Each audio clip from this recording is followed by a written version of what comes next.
Welcome to Creator Spotlight, number 3 of Constructing Comics. Here we're going to look at the work of one creator and discuss the highlights of some of those works.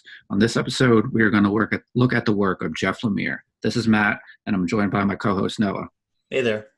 Hey Noah, why don't you lead us off with some of your initial thoughts on Jeff, his comics, his art, and then we'll dive into some examples. Jeff Lemire, my experiences doesn't even touch the massive amount of work that he's put out in his short career. Like he's the epitome of prolific in the comics world, where he probably has the most titles going. Him and Charles Soule are probably battling out there as far as how many titles they have where they're writing. But he's also always illustrating. He's also always collaborating with other people. It's pretty amazing. To see how much work he gets out, and just the immense work that he has. I've not read much of his work, like I said, but I pulled out all my trades that I have of there, and it's in the teens as far as how many books I have read by him, and I've loved every bit of it. And anytime I see his name attached to something, I'll pick it up. What about you? Yeah, so when I first really got back into going to the comic shop, I was listening to a podcast, 11 O'Clock Comics, and they were mentioning Jeff Lemire and Sweet Tooth. And as I was checking out, Sweet Tooth #1 was right there by the register, so I grabbed that. And since then, I read all of Sweet Tooth from beginning to end, and I've come in and out of various titles along the way. But one thing I was thinking about when you started off was I think it's maybe off panel. There's a Jeff Lemire interview where he sort of breaks down that he has a system where great. It's 1 day, or I'm sorry, 5 days of this week is dedicated to writing this book. The next week it's 5 days of writing on this book, and then it's a week dedicated to art on this book. So he's very he's prolific, but he's also very organized and disciplined, and he's got a plan. So that probably helps with that output. Yeah, he seems to have a good idea of where things are going, and he doesn't really waste time with writing drafts of stuff. Not to say that he doesn't write drafts, but he seems to be okay, I wrote this draft, I don't go back to it, I do a new draft, that kind of thing, and moves on from there. His listening to that interview with On-Off Panel is pretty amazing. I recommend that to anyone, whoever is trying to balance their workload. It's really spectacular. Yeah, it's like you said, it's very informational, and it's also very inspirational as well. Yes, and I know one thing that we talked about that was inspiring was at the end. I think it's the back matter for the first Gideon Falls, where he sort of talks about the idea and working to establish that, and all of the hard work that he had to put in. Yeah, it's pretty amazing to see where all his ideas come from. They seem to be pretty rooted in just sort of what he loves and what he's always inspired by, which is pretty great to see always. Yeah. So with that, why don't we start looking at some of Jeff's art and Jeff's comics? Yeah, I'll pull up my my slides for this episode. Cool. All right. Whoops. That's okay. All right. Present. There we go. Press the red button. Yeah. So there we go. Oh, cool. Yeah. So we have Essex County here. I have to admit, I have not read this. This is something that I definitely would, though.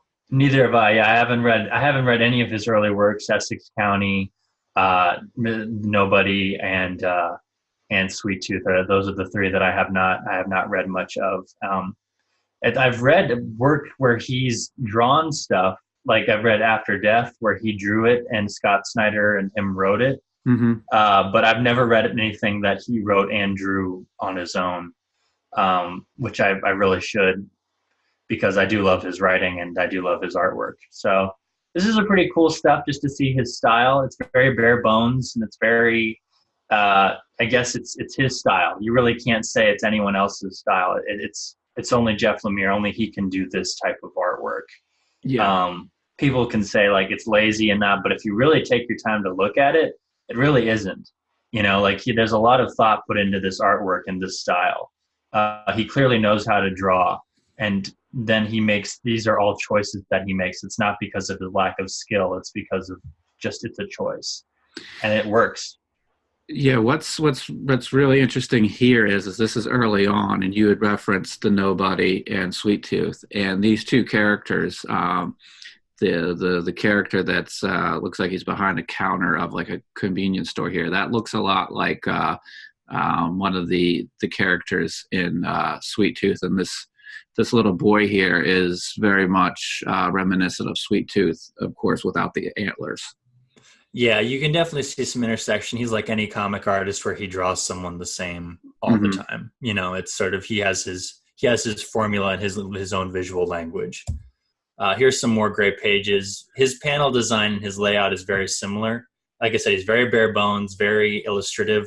Where it's just, this is it. This is what you're getting. This is what you're seeing. It's still like, it leads your eye around the page. What's interesting is that how he draws comics is kind of like how he writes comics for other artists. And we'll see that more as we get into his work with Andrea Sorrentino and Dustin Nguyen and all his other work with the Big Two and Valiant. He's not someone to be very flashy with panels unless it's like really serves the story. He's like, he's very bare bones, just shows it for what it is. And there's sort of a beauty in the simplicity of it all, especially on this page with the man's wading into the water by the bridge right here. And I also love how he just uses the windows right here. He does some Frank Miller overlapping lines. Works with the design, but again, it's still very bare bones. Yeah, I really this one to the left here, the man going into the water. I mean, we do a lot of discussion on page design, but this is a really good page. It looks very simplistic at first, but when you look at it, we're behind him on the top panel, and then it's 1 foot, 2 foot into the water, and then he's centered up and he's descending into the water. And that really gives you that motion of him going into the water. So, at first glance, it looks like a simplistic cartoony style drawing, but there's definitely craftsmanship here and, using panel design, using sort of implied motion through the panels. Yeah, I like how it's a beautiful moment. It's like an art house film right here where it really takes its time to get the emotion behind something, and it makes you feel something more than it makes you think about anything. There's a lot of, there's an experience to this page, not so much just sort of an intellectual thing. I mean, we can intellectually break it down and how it works, compositionally, but it reminds me of something like a Terrence Malick moment or something like that, like out of like Thin Red Line or Tree of Life. It's just something really simple, something beautiful, just a simple moment. Yeah, and then I'm looking at this one on the right. We have three sort of almost the same size panels at the top, but then if you look at the bigger one, it's just like 3/4 of the bottom of the page. We have the diagonal streaks in the window, and then also those characters are sort of leaning, pointing to that bottom right corner with streaks in their fabric. So that's like, hey, this is the corner, this is the page turn. So there's design there as well. Yeah, he's pushing. He's a seasoned comic book artist where he knows the tricks of leading your eye off and around the page. Mm-hmm. And this is Nobody, another book I haven't read, but looks cool again. Sort of continuing with his style. I think his style is becoming a little more strong, a little more polished at this point. Yeah, as messy as his style is, purposely messy, you can see it becoming more polished from even here to here. He has his ways of drawing people by this point. Yeah, I actually, this reminds me, I have read this book. I do have this. So, I enjoyed this one. This was early on, but in his career, but I do enjoy it. Is this more of a horror story? It's not really that much of a horror story. It's more of like a a tale of growing up in friendship with it's a take on the Invisible Man. Okay. As you can see from this Yeah. left panel, but it's not really a horror story. It's more of like a coming of age story, friendship, with the supernatural element of, you know, your friend being the Invisible Man. So it's a very good story from what I can remember. I'd have to brush it off and read through it again. That's something with Jeff Lemire, that you never know what you're getting into when you pick up one of his books. You think something might be more straightforward, but there's a lot of genre bending, Mm-hmm. a lot of unexpected twists that sort of break the conventions of whatever genre he apparently thinks he's writing in. Even into his superhero books, he does stuff like that, Yeah. where either he messes with the format, he messes with the stories themselves, or most of the time it's always just about one superhero losing their mind. So, yeah. Here's some more stuff from that. Yep. Again, yeah, the Invisible Man. Very cool stuff. Very Jeff Lemire. Love these white specks right here. Looks like some white out that he's sort of speckled in to add some texture. Now we're moving into Sweet Tooth, which you know more about than I do. Can you tell what's Sweet Tooth about? Yes, so it's a sort of like a post-apocalyptic story where there's there's been an outbreak, and I can't remember exactly if there's like less children or less people in the world, but there's a character who comes into contact with Sweet Tooth, and he's sort of caring for him at first, and then they discover more of a conspiracy, and Sweet Tooth is linked to that. So it's sort of like a buddy cop, father and son relationship, as these guys are trying to deal with surviving in a world that's not easy to survive in. Yeah, I've seen it described as Bambi meets Cormac McCarthy, and then down here you can see the Sweet Tooth is Mad Max with antlers. Those are very cool sort of descriptions or elevator pitches for it. Yeah, this also plays into a lot of the settings that Lemire tends to go to, even in his more in his big two books, specifically Moon Knight and Old Man Logan. He loves post-apocalypse settings. In Descender and Ascender, it's a post-apocalypse. In Bloodshot, he even has a sort of a segue into a setting like that. And then, of course, in After Death, which is one of my favorites of his, it's all post-apocalyptic, and it's his imagining of what that would be like. Here's some more great covers by him.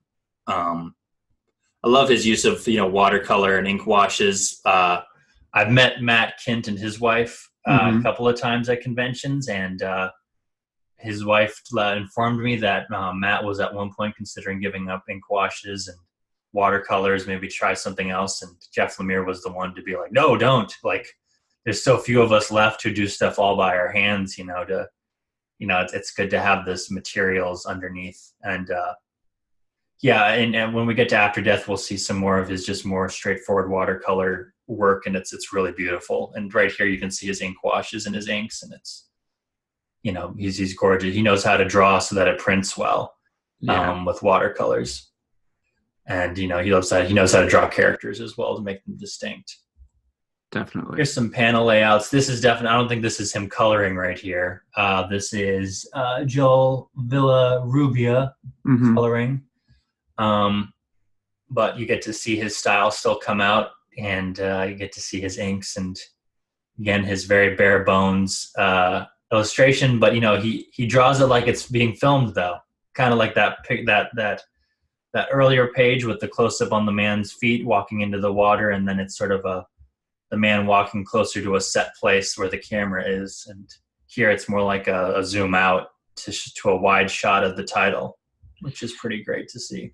Yeah, that's a cool way of doing it. You don't see that a lot with that sort of the title page. So that's pretty enjoyable to see. Yeah, it's a cool way of bending reality, which again, that's another one of Jeff Lemire's big things is reality bending. Where is the book starting and where is the story starting? That kind of thing.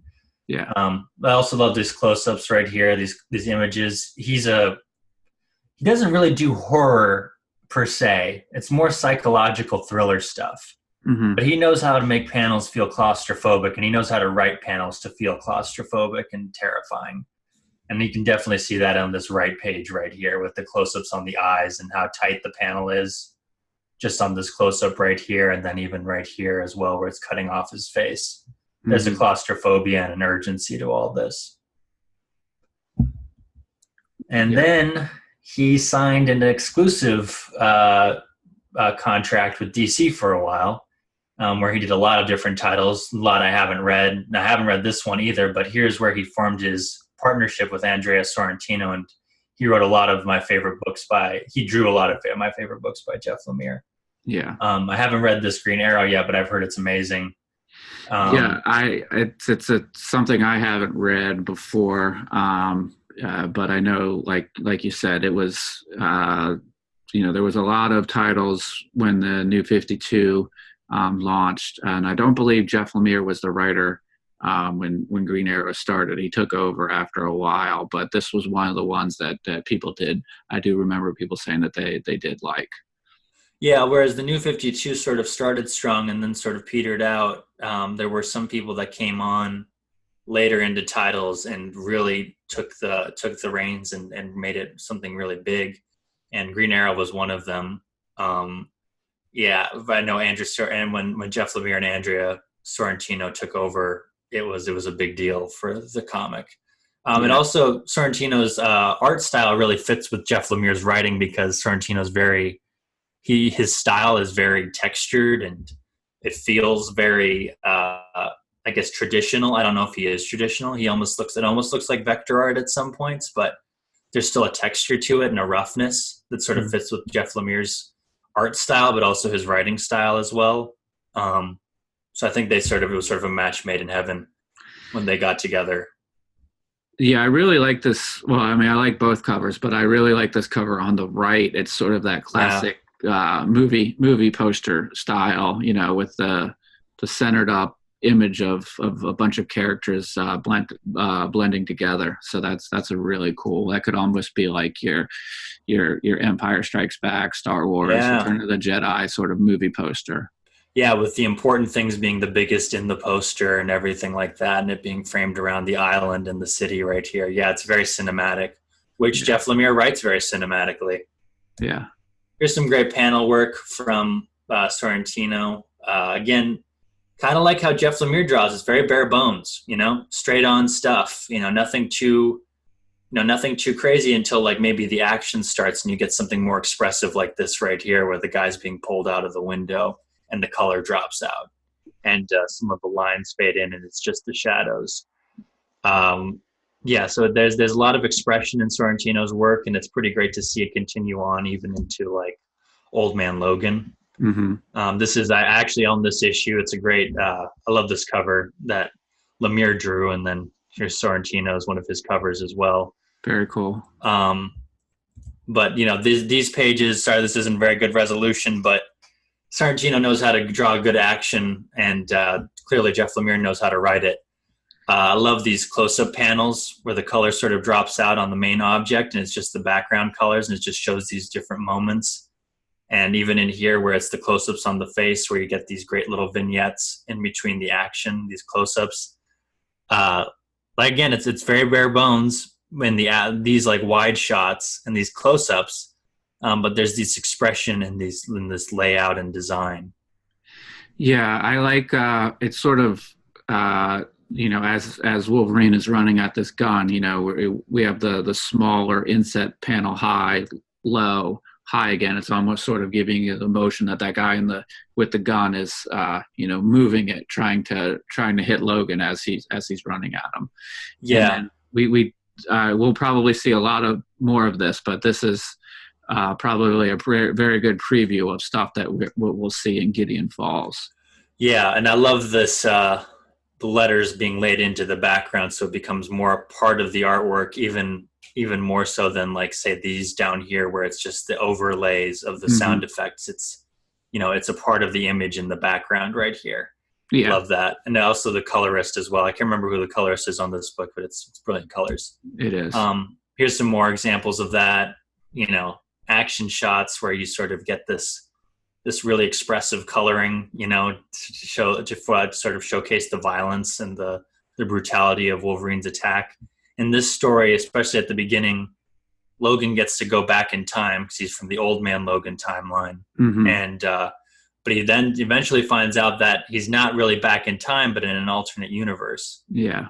And he thinks that by being back in time, he can go and kill all the people that might kill his family, and then if he would affect the future, but he slowly learns that's not the case. And this is just a close-up on sort of the highlight of this page on the right here. And, through this action, there's this great use of reds and then sort of your more traditional colors and the action sequences that fold out. It's a great page. Yeah, that's where he's hitting the Hulk in the leg. It's sort of like, here it is, but look here. This is where the focal point is. This is where the main action is, and then by tilting we can kind of see the swing that Logan's arm is making through there. So yeah, another great page. Yeah, this is one of those examples where you can tell Sorrentino designed the page around these two panels right here, I guess.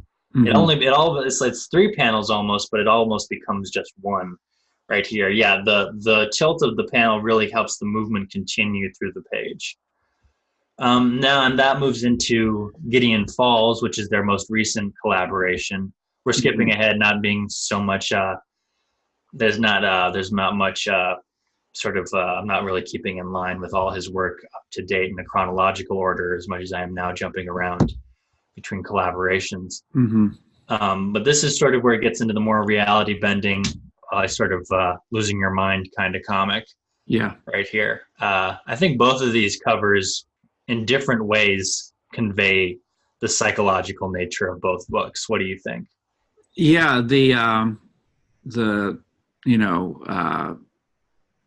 left we have a cover by Jeff Lemire.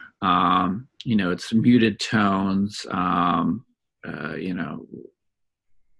highlighted sort of in red, these doctors tools, and it's just it looks like it's behind some like film or something, or like a dirty window. So it's kind of like, are you you're seeing this, but are you clearly seeing this? Or is there something, between you?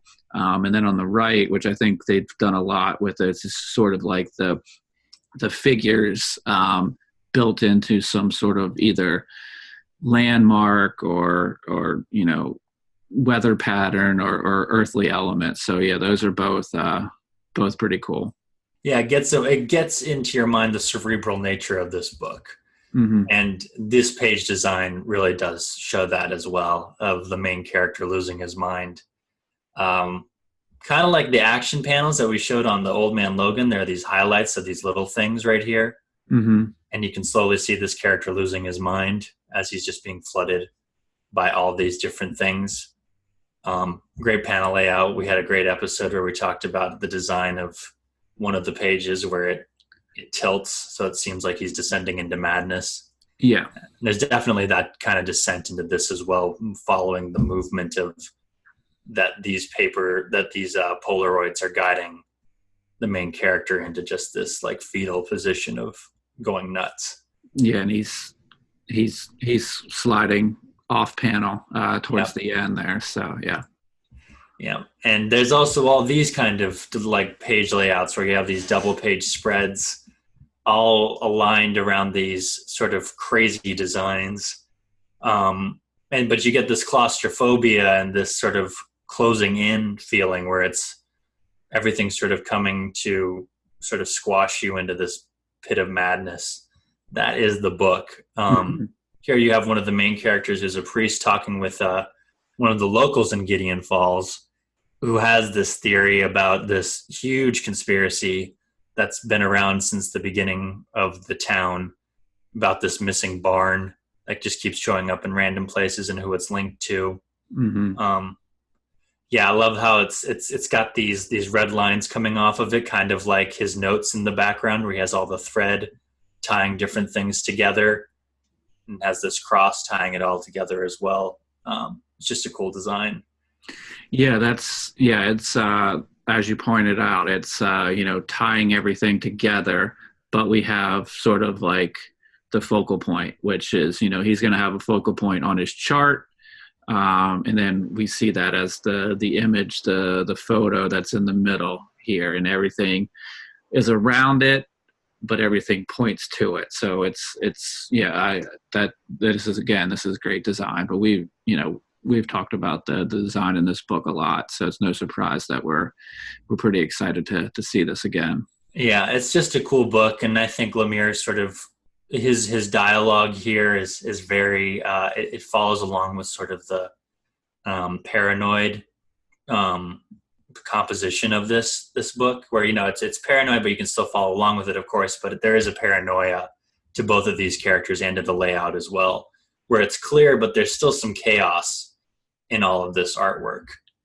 Yeah, and what I'm wondering here is like you get the book gives you a very uneasy feeling, and you barely ever get any pages that is just sort of your traditional square left to right panels. So like it makes you it sort of adds to that uneasiness. Like none of this stuff is there's straight lines here with the cross in the middle, but there's nothing that's sort of really straight or level. Everything is sort of off, and that sort of continues to add to that uneasiness that the characters are feeling and that you're feeling as you read it. Yeah, and even then, though, there's still the cinematic quality again, where all of these are almost, all of the panels themselves, the artwork within them are almost formatted and composed like you would compose a shot in a movie. Yeah. Very similar to what Lemire's work has always been. We have these close-ups, but then you have this crazy composition that you can only do in comics.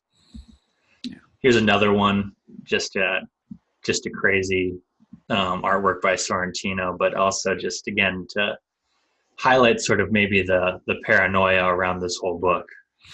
Yeah. And a lot of times if you watch like those videos about like, movie shots, like symmetry, like we have that here, Yes. We have the character almost dead center, the things on the side of him are equal. They all sort of like point towards him. And then we have like the bottom panels are, centered up as well. So this is very much in line with that thought of like symmetry in movie making, and what we have here is we have symmetry in sort of comic book storytelling. And even how this is drawn implies movement, because how this is drawn in a two-dimensional space, if you wrap this around, say, a sphere, it would simulate sort of like a circle pan around this room. There's this movement implied in just how it's laid out, because this is how you would draw it if you wanted to say, like I said, wrap it around a sphere and turn it around. It would look like you were looking around a three-dimensional space. It's very cool. Again, great implied movement in between this action. And that madness from this series sort of continues on through maybe his other work as well. We just recently talked about Moon Knight, but his Moon Knight run is very similar to Gideon Falls, and how just there's this paranoia, there's this doubt of reality going on throughout the whole story. This is some of the panels we looked at last week, so we won't spend too much time, but Greg Smallwood kind of does a very similar composition, does similar stuff with his composition as Andrea Sorrentino does. Here's some new artwork. Here's some new artwork that we didn't talk about last week, and sort of maybe this sort of unmasking things, kind of like what he's doing in Gideon Falls, where it looks like he's beating up a cop, but it turns out to be a monster underneath. Right here, this is Mark Spector and all his different personalities crushing the god of Khonshu, so he can be free of sort of this sort of conflict within himself, where he doesn't know whether he's actually a superhero or not, or who he is all the time. Yeah. And he has this god whispering in his ears, reinforcing that paranoia. No, those are awesome panels. The one on the right, with the the same size, and as we progress, different personalities, and we see the stress marks of the skull in the second one. Third one, there's more stress marks in the skull, as he continues to put pressure. And then on the fourth, where it breaks apart, that's those are four solid, well-timed storytelling beats on a page. Yeah, it's pretty cool to see that. Again, kind of like that first panel that we looked at from Essex County. Mm-hmm. He probably wrote it this way because that's sort of how he draws. And in all his work, you could see Jeff Lemire, his style of drawing, working in with his own kind of scripts. Yeah. This works into sort of what he did with Bloodshot as well. It's a great series, sort of underrated. Not a lot of people read Valiant stuff, which is too bad. His Bloodshot and his Valiant stuff is really great, but it also kind of builds on Gideon Falls and Moon Knight, where you have this character who's very mentally unstable and has to sort of fight with the voices in his head while this grand conspiracy is going on as well. It's a Jeff Lemire cover right here, and I think this is a Miko Soyan. I don't know how you pronounce his last name. I think it's Suyan or Soyan cover right here. In the story, there's at the start of it follows up after this event in Valiant called The Valiant, Mm-hmm. where Bloodshot fails in protecting this woman who's an elemental. Okay. And she removes his nanites that give him power at the end of it. And Jeff Lemire and Matt Kint co-wrote that story, which is a really great one. I loaned to everybody. But the elemental, before she dies, removes the nanites that give Bloodshot his power away from him, and she dissipates them into the atmosphere. But with the guilt of failing to protect her, he sort of starts to lose his mind, and then she's sort of the voice of his failure and the voice of his self-doubt, and then this character right here is the voice of his violence. Mm-hmm. And I think Jeff Lemire either drew the character in, or Miko Soyan, she would draw him in as well in the style of Jeff Lemire throughout the book. I didn't find any really good examples on Google, Okay. but I just recommend people read the series because it's a pretty great series, pretty mind-bending. Basically what he finds out is that when the nanites went into the air, they sort of started latching themselves onto people who were prone to violence. Oh, wow. So these mass shootings start to happen with these different people. So Bloodshot realizes that he was the only one who could really handle the power of the nanites. Everyone else is losing their minds to the nanites' power. So he has to kill each of them and basically reabsorb the nanites into himself throughout the whole series. This is one of those battles drawn by Miko Soyan between one of the crazy men who commits one of the mass shootings or mass killings. Really, really topical, but really powerful at the same time. It's a great story more than it is a statement. Mm-hmm. And I think that makes it even a more powerful statement. It doesn't get too drawn up in the politics. It just sort of gets to the heart of the matter, which is great. It's a really well-written story, really heartfelt. You can tell Jeff Lemire feels very passionate about these topics.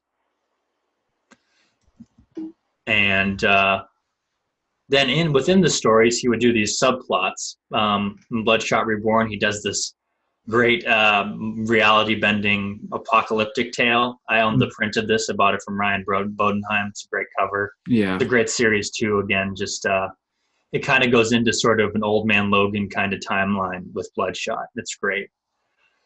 I think Louis LaRosa did the interiors for that series, which is really great, and it's very textured and almost feels like Alex Ross in black and white almost. It's really great stories. I think most recently the Bloodshot that he's doing is Bloodshot Salvation. I haven't read much of it, but what I have read is pretty awesome as well. And it continues on from his Bloodshot Reborn series. And now we're back to his artwork and his post-apocalyptic settings, which he loves to draw. This is from After Death, written by Scott Snyder and drawn by him. Yeah. This is some of the crazy apocalyptic world that he sort of shows to the reader. There's this unexplained sort of event that sort of plunges the world into this disaster where reality itself is sort of coming undone, and there's these everyone is sort of safe within this one city, and going outside of that is considered a no-no because of how dangerous it is. And it cuts between this main character at like almost 3 different stages of his life when he's venturing into this sort of no man's land, and then also these childhood memories, and sort of how it links it all together. There's this, I guess you could say, suburban storyline that is very common with Jeff Lemire and his work. You know, he likes to sort of ground things, even in his Bloodshot work and his Old Man Logan stuff. He always likes to sort of bring it back to this sort of, you know, almost mundane lifestyle, sort of grounded in there. Okay. Sort of set things in places that you really wouldn't think that would be set in, with characters that are sort of very human. Scott Snyder writes it, of course, and it's very Scott Snyder in how it's written, but you can almost feel like Scott Snyder's trying to emulate Jeff Lemire's style of writing as well when he's drawing this, when he's writing these scripts for Jeff. Very cool. Here's some examples of that sort of hometown aspect of it. You know, it's very Midwest, very simple. But then you've got these great little designs in here just to show where the reality is at the moment. You know, it's set in the future. Cool. Then you'll have these very personal, very uncomfortably mundane moments in the comic as well. I don't want to ruin it for anyone because it's a real experience, but the layout of the book is very interesting and maybe even more storybook than it is a graphic novel, but it is a graphic novel. It's a great series. Here's a great panel. Jeff Lemire doing some action right there.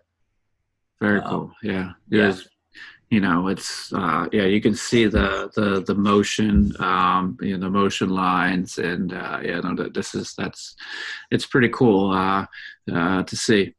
Yeah. Jeff Lemire, this series, I can't recommend it enough. It's Jeff Lemire's artwork at its best. This is setting in Descender, another post-apocalyptic story about an android.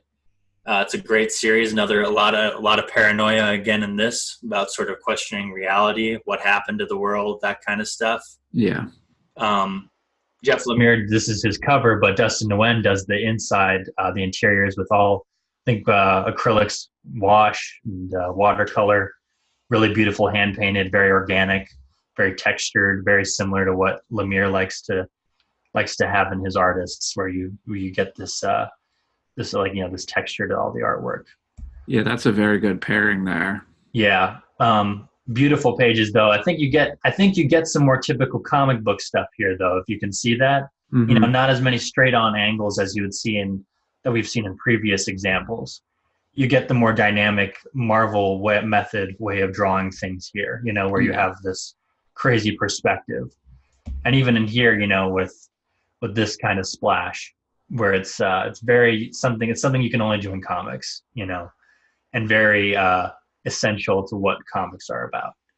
Yeah, and you know, Jeff being such a sort of comic book reader, this is very Kirby. You know, this large being just sort of wandering through space and, you know, causing destruction and mayhem as it wills, and you really have very little hope or very little course of action you can take against it. So that's a classic comic book story. Yeah, definitely blending the higher power in with the mortals, you know, and it's pretty cool. And that sort of leads into what he's been working on now. He's been doing Ascender, which I think is on its 3rd issue. Okay. So I haven't read much of it. I really love Descender, what I've read of it, and it's a pretty cool story. That's what I have to really go over. That's sort of the stuff that's impacted me in reading it, and it's definitely not an in-depth look at all his artwork because, you know, like I said, where do you start, where do you end with what he's done? He's done so much across his independent stuff, his DC stuff, his Marvel stuff. It's, you know, endless and will be discussed into eternity probably because he's not stopping anytime soon.